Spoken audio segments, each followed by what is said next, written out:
كان يا مكان كان في بنوتة جميلة وهادية اسمها رفيف. رفيف كانت بتحب تلعب، بس كانت بتسيب كل حاجة على الأرض. وفي يوم ماما دخلت عليها وقالت بهدوء: يا رفيف، رتبي أوضتك الأول، بعدين كمان شوية. قعدت تفكر رفيف: أنا عايزة أفضل ألعب، مش عايزة أرتب الأوضة دلوقتي. ورجعت تكمل لعب.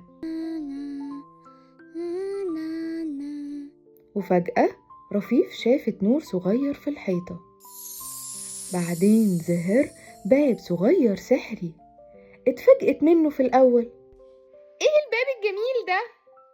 بعدين قربت منه رفيف ومدت ايديها الصغيرة وقعدت تخبط عليه وتلعب معاه. بس أول ما شدت الباب لقت نفسها في أوضة شبه أوضتها، بس ملخبطة جدا، اللعب في كل مكان. وفجأة شافت بنت صغيرة، ولما قربت منها اتصدمت، دي رفيف زيها بالظبط. رفيف قعدت جنبها وقالت: انتي زعلانة ليه؟